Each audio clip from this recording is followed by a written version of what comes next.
Alright everyone, welcome back to the Neverglades. Today, the Inspector and Hannigan might get a glimpse of what C.A.P.R.A actually is and what their motivation is for bringing these otherworldly creatures here. But what kind of threat does this shadowy organization really pose? I hope you all enjoy finding out in the conclusion of the 7th entry in the Neverglades Mysteries, Lucid Dreams. The wire led to a pipe, on the smaller side, but large enough for a man to squeeze through if he was so inclined. I had a sinking feeling that was the inspector's plan. He stuck his head into the pipe and peered silently into the darkness. "It goes on for at least a mile," he said. "The wire follows it all the way." I sighed. Fine, I guess we'll go spelunking. But if that thing bottlenecks when we're halfway through, I swear to God. The inspector ignored me, slipping inside the pipe and out of sight. I reluctantly followed him, chasing the speck of his cigar, which glowed a vivid orange in the otherwise pitch blackness. The water seeping through my mouth had a vaguely sterile taste, and I tried to not dwell on what kinds of chemicals I was ingesting. The pipe didn't bottleneck. As we swam, it sloped upwards, the water going from chilly to lukewarm to uncomfortably hot. I was worried it was going to start boiling when a light suddenly appeared in front of us. The pipe widened into a wide-open pool, and the inspector and I finally burst out of the water. I let out a gasp as the gills on my neck flapped shut and sealed back into smooth skin. The inspector was already climbing out of the pool, still following the wire. I clambered after him, shaking the dampness out of my hair. The inspector's hoodoo had kept me from getting soaked, but I still felt a bit waterlogged. At least I wasn't dripping on the floor. The room we'd emerged in was pretty small aside from the pool, which stretched from wall to wall. Everything else was a tangle of machinery that looked way too advanced for a dummy like me. The wire wound around the tiles and ended in a console covered in buttons and switches. I drifted closer and saw that there were tiny TV screens embedded in the console. Most of them showed empty water, but on one I very distinctly saw the dead carapace of the crab the inspector had killed. "Shit," I breathed. "They were watching us?" "They must have seen us and run for help," the inspector said. "Someone was in here not too long ago." He pointed to a dark puddle on the floor where a coffee mug had fallen and shattered. The puddle was still steaming. "I vote we get the fuck out of here," I said, "before they come back." The inspector swept his eyes around the room and then made a beeline for a plain white door I hadn't seen. We slipped out into a bright hallway with rows of blank doors and a checkered tile floor. Before I could look around too much, I heard the sounds of hurrying footsteps approaching from around the corner. The inspector must have heard too. He swept past me and hurried towards another door at the end of the hall. Together we burst through and into a sweeping open space that looked like a sleek hotel lobby, with huge windows forming a curved wall around us. The inspector and I ducked behind a reception desk, all 7 feet of him somehow squeezing into the tiny space. We huddled there and listened for the approaching footsteps. They got steadily louder, and then a door opened and the footsteps grew muted. I waited as long as I dared. Then I poked my head over the desk. I could hear voices from some distant room, but otherwise we were alone. I stood up to get a better look at the space, the inspector rising beside me. The lobby was filled with plush chairs and potted ferns. Through the enormous window, I saw a long stretch of pavement surrounded by grass and ending in a metal gate.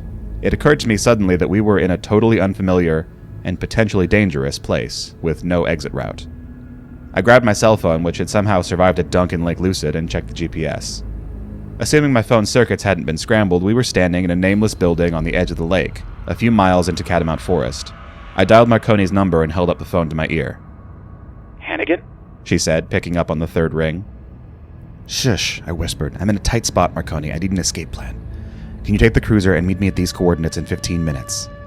I told her where we were, and I heard a pencil scratching as she scribbled it down. "Hey, Hannigan," she said suddenly. "It's not like you to run off on a crazy mission without me. Is he with you?" I glanced over at the inspector. "Yeah. There's a whole story here, but I don't have time to tell it now. Just meet me where I told you." "You got it, detective," she said, and the phone went silent. I tucked it into my pocket and turned to the inspector.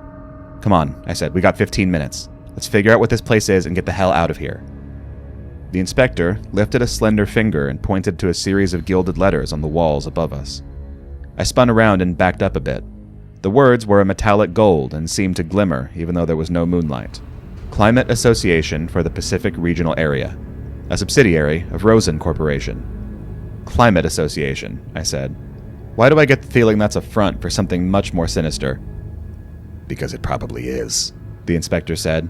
"Come on, let's go further in." We snuck through the lobby door and down a nondescript hallway. Door after door stretched out as far as I could see. I tried the first one, but it was locked, of course. The inspector stepped forward and made a clicking sound with his teeth. Something inside the lock imitated the sound, and the door cracked open. "You're just full of surprises, aren't you?" I said. The room inside was pretty much your standard laboratory fare, although it was dark and I couldn't make out much except a few spindly microscopes. The next room was largely the same, and the next, and for a minute I thought we wouldn't find anything remotely incriminating. Then I opened one door and found myself staring at a storage room full of wooden boxes.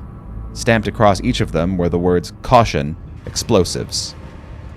"Well," the inspector said, "that's a bit concerning." "You're telling me," I muttered. I closed the door. We pressed onward, creeping through corridor after corridor, passing more locked doors and the occasional bit of wall decoration, mainly landscape portraits and pictures of nameless figures in lab coats. At one point we passed an aquarium filled with lazily drifting rainbow fish. A few corners past the aquarium, the hall ended in a set of imposing double doors, marked with yellow warning signs that practically shouted employees only. I drew closer to them cautiously. The inspector drifted ahead of me and lifted a hand to the glass window. A loud sound ripped through the air. I can only describe it as vorp. And the inspector was suddenly blasted forward. The projectile singed my cheek as it whooshed by. I clapped a hand to the searing skin, wincing. A thought flitted into my head. That's going to leave a mark. But right then I had more pressing concerns than a little burn. I watched helplessly as the inspector's body flew through the air, struck the double doors, and exploded into 1,000 tiny purple particles. "No!" I screamed. The air crackled behind me, and I turned to see a very large and very deadly-looking weapon held inches from my temple. It was a gun straight out of some sci-fi flick with a long chrome barrel and a yellow orb at the tip that sparked with bursts of electricity. The woman holding it looked about my age, although her cheeks were lined with premature wrinkles. She wore glasses, a white lab coat, and had a mane of long blonde hair tied back into a ponytail. A single golden hair curled across her forehead like a question mark. About a dozen men in armored black suits and faceless masks stood behind her, holding assault rifles that looked far less sci-fi, but no less deadly. "I suggest you come with me," the woman said in a husky voice. "Our tall friend will probably piece himself together again, but something tells me you won't be as successful unscrambling your atoms." Her finger tightened on the trigger and the crackling intensified. "Drop your weapon and put your hands behind your head." I bent over cautiously and placed my pistol on the tiles. What choice did I have? I straightened up, hands raised, and rested my palms on the back of my head. One of the masked men hurried forward and snatched the gun from the ground. After a few tense seconds, the woman lowered her weapon a fraction. "Turn around and walk through those doors," she said. "Do exactly as I tell you, and your safety is guaranteed. If you try to escape or do anything else funny, I won't hesitate to fire this thing. Do I make myself clear?" "Clear as crystal," I muttered. My burnt cheek throbbed as she nudged me forward with the tip of her gun. Hands still behind my head, I walked as slowly as I dared toward the set of double doors. Each footstep clacked on the tiles like panes of breaking glass. I reached the doors and pushed through them with my shoulder, emerging in a dimly lit hall lined with windowless doors. "Third door on the right," the woman said. "Step inside and don't move a muscle. I'll be right behind you the entire time." I did as she said and approached the door. The yellow warning sign plastered across it did little to ease my already churning stomach. I turned the handle, pushed it open, and walked inside. Fluorescent lights in the ceiling flickered as I entered. Despite the ominous sign out front, the room looked like another fairly nondescript science lab, complete with beakers and microscopes and an equation-riddled whiteboard. A large circular shape in the corner sat hidden under a gray blanket. "You two stand guard out here," I heard the woman said. "The rest of you spread out. If there are any more intruders around here, they won't get far." There was a shuffle as the masked men did what she instructed, and then the woman was in the room with me, closing the door behind her. The only sound was the crackle of her laser gun. She kept it trained on me as she circled around the room, her eyes sharp and blue behind her thin glasses. Neither of us spoke for several seconds. Then her shoulders relaxed and she let out a breathy laugh. I didn't move, not even when she powered down the gun, placed it on the counter, and approached me with an outstretched hand. Every muscle in my body sensed a trap. "Sorry for all the theatrics, but we can't be too careful," she said. "I know who you are, Detective Hannigan. I've heard all about you. It's a thrill to finally meet you face to face." She gestured for me to take her hand and smiled. "I'm Valentina Koppel. I run this facility." I didn't shake her hand, but I did lower my arms. Her smile was earnest and her eyes had softened, but just seconds ago she'd had me at blaster point, so pardon me if I had some fucking trust issues. Theatrics, I echoed at last. You blew up my friend. You call that theatrics? Valentina's fingers curled up. He'll be fine, she said. The inspector's a big boy. It'll take more than an atom blaster to keep him down for long. She turned around, strode to a lab stool, and took a seat, her legs crossed, which is why we don't have much time to talk. I'm not sure what you think I have to say to you, I said. Jesus Christ, you blew him up, don't you get that? I don't care if he'll glue himself back together. What makes you think I'm going to get all buddy-buddy with someone who blows up my friends? I needed to speak with you, she said with an infuriating calmness. And there was no chance of that happening with him around, so I removed him, temporarily. You're blowing this way out of proportion. Am I? I said. I took a step towards her. Why don't you tell that to the 8 people who just killed themselves because of the contaminated lake water? Or those campers who got their juices sucked out by the Wendigo? Because both of those scenarios had your ugly stamp on them. Kinda hard to fake innocent when you leave behind a fucking calling card. Valentina was quiet, and for a second I thought I'd stumped her. But she simply uncrossed her legs and sighed, as if she was disappointed in me. Why would I want to fake innocent? She said. I'm proud of what we've accomplished in Pacific Glade. Did you know we were the first humans on the entire planet to find tangible evidence of another world? Even better, the first to make contact with life on the other side. It's not always intelligent and it's not always benevolent, but we learn more with every experiment. Soon, we may be able to cross through the rift ourselves. You don't want to do that, I blurted before I could stop myself. Valentina raised an eyebrow. The smile that had dimmed returned, this time a fraction wider. She reached into the pocket of her lab coat and withdrew a tiny tablet computer. Her fingernails clacked furiously as she began to type. Of course, she said. I forgot you'd been behind the rift, detective. What was it like? Was it populated? Was their world like ours, or was the environment utterly alien? Tell me as much as you remember. It was purple, I said. Everything was the same except purple. Wait, why am I telling you this anyway? I don't have to tell you anything. Valentina looked up from her tablet. Of course you don't, she said, but I think you will. We have a lot to learn from each other, detective, and it would be in your best interest to think of me as an ally. I can offer you resources, information, weapons, technology that would aid you in your investigations. My investigations? I said. A skeptical laugh escaped from my mouth. You mean the investigations you were responsible for? There wouldn't have been any cases to look into if you and your corporate goons hadn't invited monsters to town. Valentina frowned. You don't think we brought them all here, do you? Reality is thin in the Glade. Sometimes things get through, and sometimes we deal with them. Other times we welcome them in and try to learn from them. Everything we do is in the pursuit of knowledge and understanding. I fail to see how killing a whole bunch of civilians fits into this mission statement of yours, I said. She pursed her lips and crossed her legs again. The collateral damage was regrettable, she said. But any scientific advances of this scale require some sacrifice. We've learned a great deal from the entity in the radio waves before it went haywire. It told us about the empathic giants and how they could naturally cross between dimensions. It told us how to channel the power of the rift to enhance human ability. I believe most of the test subjects didn't last, but we achieved tremendous success with one Marcy McKenna. I believe you knew her. I have no idea who you're talking about, I said. Valentina looked surprised and then laughed. No, I suppose you wouldn't.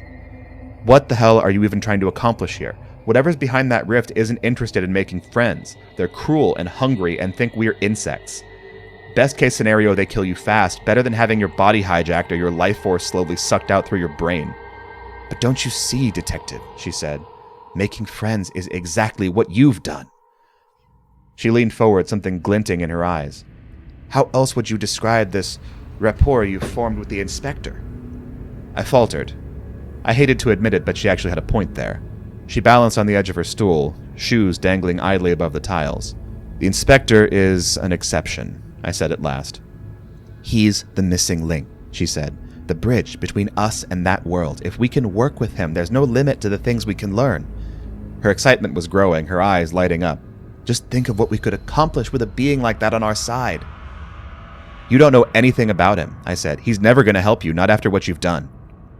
Valentina settled back against the counter. No, she said. Probably not. Which is why we need you, Detective Hannigan. Come again? Observe him, she said. Share his knowledge with us. Tell us about his powers and weaknesses. Learn what you can about him and the world he comes from. No piece of information is too small or too insignificant." "I'm not being your fucking double agent," I spat. "This isn't about loyalty," she said, frowning. "This is about what's best for this town, for the entire human race." "What's best for this town?" I echoed. "What an absolute crock of shit. Was it good for the town when your radio monster melted people's brains? How about those people who killed themselves because you placed a hallucinatory monster at the bottom of the lake? Those were my neighbors, my friends. They didn't deserve what they got." I took in a shaky breath and clenched my fists. "You're putting the entire glade in danger, and for what? Science? This isn't sacrifice, it's a slaughter." "The problem," she said calmly, "is that you're not seeing the larger picture here. Our research is not theoretical. We know the rift is dangerous, and we know that one day, maybe tomorrow, maybe in a month, maybe in 1,000 years, something will come through that threatens everything we've ever known. And when that day comes, we must be prepared." She peered at me above the rim of her glasses. "Sometimes lives get lost in the name of progress. This is nothing new. I thought you as a cop would understand that much." I was silent for a moment. A clock ticked somewhere in the background. The masked guards shuffled their feet outside the door. I mulled over her words and stared at the blanket-covered object in the corner. "Yeah, I've killed people as a cop," I said quietly, "but it's a tragedy every time. That's a family missing a father or a mother or a child. It's someone's story coming to an end. And even if it's necessary, even if it means saving my life or the lives of the people around me, it still hurts. They all mean something to me. They're not just data on a spreadsheet." Valentina said nothing. She sat utterly still in the lab stool, looking at me as if she'd never seen anything stranger in her entire life. "If you don't help us," she said, "we'll have to continue observing the Inspector from afar, and that means more monsters. More pointless deaths, more tragedy. Will you be able to live with yourself, knowing that on some level, all that blood is on your hands?" I gritted my teeth. "You bitch," I growled. "Don't try to twist this around and blame this shit on me." I stopped. The room had suddenly started to rumble like a train was going by on the other side of the wall. I reached out and gripped the closest counter. Valentina looked up at the ceiling, alarmed, as little flecks of plaster came loose and sprinkled down around her like snowflakes. "God damn it," she muttered. "I thought we'd have more time." The air in the center of the room suddenly contracted, warping the tables and chairs and creating a loud sucking sound. Bits of purple goo spat out of the center of the contraction and floated in the air like they'd struck an invisible wall. Valentina and I watched as the gunk condensed on itself, growing mass, becoming long and thin and sprouting outstretched limbs. My heart leapt as the goo molded into a trench coat and a wide-brimmed fedora, still purple and dripping, but unmistakable. Valentina's eyes were fixed on the newly reforming inspector. I took advantage of the distraction to run forward and snatch her blaster from its spot on the counter. Valentina jumped and fumbled for the gun, but I darted backwards out of reach, training the barrel at her chest. I flicked a switch on the side and the tip began to crackle with yellow lightning. "Make a move," I breathed. "I fucking dare you." She froze in place and stared at me. She didn't look scared or angry, just curious, as if she wanted to see what I'd do. I tightened my grip on the handle and glanced at the blob that was the inspector. He'd started to shed the blanket of purple goo, gray skin exposed on his face and hands. His feet touched down on the floor of the lab. His coat dripped in violet puddles on the tiles as he turned his head and stared at Valentina. His cigar was back, and curls of hot red smoke issued from his mouth. "Inspector," I said, "you made it back in one piece." The tall figure said nothing, did nothing, only stared at Valentina, with rage burning quietly in his eyes. I didn't like her in the slightest, but I didn't exactly want the inspector to splatter her guts across the walls or whatever else he was capable of. I cleared my throat. "We gotta go," I said. "Leave her for now. We can deal with her later." The inspector didn't speak, but he nodded slowly. "Good enough. I figured we could probably muscle past the guards if necessary, but I had a fucking laser gun in my hands, and it would be a waste not to use it." I turned the barrel to the door and tightened my finger on the trigger. The device let out a low hum like a nest of cicadas, before letting out another ear-splitting vorp and unleashing a blast of light. The door utterly disintegrated, leaving behind a jagged circular hole. Through it, I saw the two guards slumped on the floor, apparently having been blasted into the far wall. They looked burnt and unconscious, but otherwise alive. "Come on," I said, scrambling through the hole. We didn't exactly have the element of surprise, but we did have an atom blaster, so I guess it sort of balanced out. The inspector glided past me and made a beeline for the double doors. I followed him, but not before shooting a glance back at Valentina. She was still perched on her stool, although she had her tablet in her hand, and I was sure she'd already called for backup. Her eyes locked on mine. The whole meeting clearly hadn't gone as she'd intended, but even so, she didn't look upset or even disappointed. It looked like she was thinking, like she was already calculating what the next move would be. I didn't like that look. So I turned away and ran after the inspectors retreating back, even as the halls lit up with red alarms, even as sirens began to blare like foghorns in my eardrums. It was only a matter of time before the guards in black would be on us, but I had this big fucking gun, and I had the inspector, and maybe that would be just enough to make it through the onslaught unscathed. I just hoped Marconi was waiting for us on the outside. The first wave of guards hit us right as we were passing the aquarium.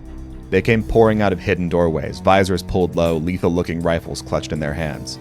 One of them barked to command us stop, but the inspector didn't even hesitate. He ripped the cigar from his lips and flicked it at the glass. The tip flared briefly, then exploded. Water came gushing through the hole along with a deluge of brightly colored fish. The guards were knocked off their feet and swept down the length of the hallway, swearing as they did so. The water rushed towards us, but instead of knocking us over too, it broke into two waves and missed us completely. The inspector stood impassively between the walls of water. As I watched, the cigar shot back to him like a boomerang and planted itself firmly in his mouth. "Nice trick, Moses," I said. "Now let's get the fuck out of here." We hurried through the halls, ducking around the corner as another set of guards rushed past.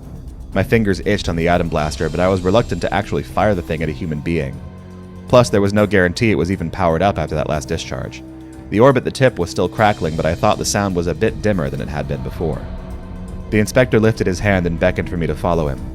We moved through the halls as fast as we dared. At one point, we ran past a large set of glass doors. I skidded to a halt, staring at what lay behind them. The doors were bolted shut, but they led outside. A small stretch of ground jutted from the threshold and ended in a helipad. Sitting pretty on the pavement was a sleek black helicopter. "Inspector," I hissed, stopping him. "Look, my father-in-law taught me how to fly those things. It was ages ago, but I can probably pilot that baby out of here." The inspector looked outside and frowned. The smoke gushing from his cigar was an alarming shade of yellow. "Sheriff Marconi's waiting for us," he rasped. Maybe his vocal cords hadn't fully reformed yet. "If we take another route of escape, they'll find her. Don't forget that she's been beyond the rift, too. She's just as valuable to them as you are." I hesitated, but not for long. The inspector was right.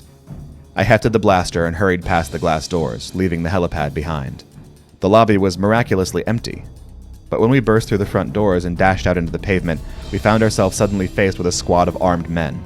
I skidded to a halt and whirled around, but now the lobby was swarming with guards. They spilled through the doors and surrounded us on all sides. I felt my heart sink as I whipped the blaster back and forth. I could probably take out a swath of them, but there were too many to handle with just one weapon, and it would only take one well-placed bullet to drop me. "Put the gun down and put your hands up," barked one of the masked men. "Enough of this," the inspector muttered. He raised his hands, palms up, and clenched his fists. At once, the ground erupted. A solid column of dirt and grass shot from the cracks in the pavement and barreled into the first line of guards, sending them flying. The rest of them immediately opened fire on the inspector. I threw myself on the ground as bullets whizzed over my head and sank into the inspector's body like putty. Unmoved and unhurt, he swung his arms to the right and took out another dozen men with a second column of earth. They cried out in pain and surprise. I watched as they flew through the air and struck the ground, moaning. "Now, Mark!" the inspector shouted. Startled, I got clumsily to my feet and swung the blaster towards the facility gate. Only 2 guards were left standing, but they paled when they saw the weapon in my hands. I thumbed the button on the side and sent the tip crackling with yellow lightning. "Move, or I blast you," I said shakily. "I'm not going to ask twice." I tightened my finger on the trigger. The weapon's hum grew louder, and the guards, apparently deciding they wanted to live another day, threw themselves aside. The blast escaped from the gun and slammed into the gate, disintegrating it on impact. The inspector strode forward at once. He glided through the gaping hole, dirt and pebbles still swirling around his feet. I gripped the smoking gun and hurried after him. The inspector sped up once we were past the gate, and I quickened my pace as well, shooting a nervous glance behind me. It wouldn't take long for the guards to get back on their feet and come after us. We had a head start, but they had more men and more guns. Our only chance of escape hinged entirely on Marconi. We raced down a crude stretch of pavement into the heart of the forest. My heart was pounding, and I cursed myself for not staying in better shape. Just when I thought I couldn't run any further, the rumble of an engine rose suddenly in the forest, and a police cruiser with dark headlights appeared. The car skidded to a halt in front of us and kicked up a cloud of dirt. "Get in!" Marconi shouted. The inspector and I leaped into the back seat and swung the door shut just as a bullet zoomed through the trees and shattered the window. A few more bullets thunked into the side of the cruiser, but Marconi was already peeling rubber in the other direction, headlights glaring. I clutched my seat as we rocketed down the road. The car rumbled like a washing machine as it drove over the uneven gravel. "Jesus, Hannigan," Marconi called back to me. "How do you always get yourself into the deepest shit?" I didn't answer. I could hear shouting and a few more bursts of gunfire. But for now, it sounded like we were gaining distance. Then I remembered the helicopter, and I turned my eyes to the night sky, squinting for any black shape hidden in all that darkness. If they were following us by air, they were well hidden. I couldn't see anything in the sky except a few stars struggling to poke through the dense layer of clouds. "Let's get back to town," I said finally. "They don't want us getting away, but I have a feeling they won't follow us into the glade. A bunch of civilians getting an eyeful of their masked army would totally blow their cover." "I'm real curious as to who they are and why they want to put a bullet in you two so bad," Marconi said. "Get talking, Hannigan." So I walked through what we had seen in the facility and what Valentina Koppel had told me. Marconi listened without saying a word. The inspector didn't seem to hear a thing. His eyes were turned towards the shattered window, lost and distracted. I peered through the hole with him. In the distance, I thought I saw a long bungalow-type structure, partially hidden by the trees. Was that C.A.P.R.A headquarters? I stared at the low shape and wondered what kind of strange science was going on inside. I knew so little about the organization or what it was really after. Valentina had said an awful lot in her lab room, but in the end, she hadn't told me much at all. It was well past midnight when I finally got home, but a light was still on in one of the downstairs windows, and I opened the front door with some apprehension. Valentina beat me here, I thought absurdly. But as I crossed the kitchen quietly and peered into the den, I saw Rory curled up on the couch, reading a comic book by lamplight. "Hey, sport," I said. Rory jumped and almost dropped the comic. His eyes were bleary, I noticed, like he'd been fighting sleep until I came home. I sat down next to him and patted him on the knee. "What you doing up?" I asked. "You're going to be hurting at school tomorrow if you don't get to bed." Rory was quiet for a moment, and then he put aside his comic book and said, "I couldn't sleep. I kept thinking about Grandpa." I'd been so preoccupied by psychic crabs and shadowy organizations that I'd almost forgotten where this whole investigation had begun. Rory didn't just look weary from the sleep, he looked world-weary. It was a strange expression to see in a 12-year-old. "If you're worried about what we saw at Grandpa's funeral," I said, "you don't have to be. I have a feeling we're done seeing ghosts around here." But Rory shook his head. "I'm not worried about that," he said, like the idea was stupid. "I just keep thinking about the last time I saw him. He came over on Easter and told us stories, when he was growing up, like outside the glade. They were really good stories, and it's dumb, but..." He stopped and sniffled a little. "I want to hear more of his stories, but I know I can't. And I keep thinking, like, I knew him, but I didn't really know him, and now I won't ever know him. Not really." I pulled Rory into a tight hug. He let out one tiny sob, but was otherwise quiet. I held him close and patted his back, and thought about what I'd told Valentina. How every death was a story ending, a book being closed for good. Rory understood that now, in ways Valentina and her scientists never could. We stayed up for another hour or so, curled up on the couch, sharing stories about Peter and what we remembered of him. Eventually, Rory's eyes drooped, and I laid his head gently on the cushion. Then I shuffled upstairs, opened my bedroom door, and slid under the covers. Ruth's hand closed around mine. I nestled up against her, comforted by her warmth, by her steady presence, and together we slipped into sleep. Every life is a story, and we never know how many pages are left in ours. So we bookmark moments to come back to. That night with Rory, that moment of closeness with Ruth, those were some of my bookmarks. And when the pages finally ran out, when my story reached its peak, those were the moments I clung to.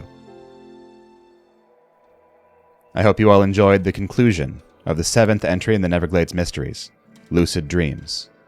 I'll be back in a few days with Part 8, Devour.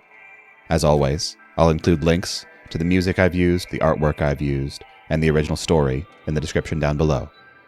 Goodbye.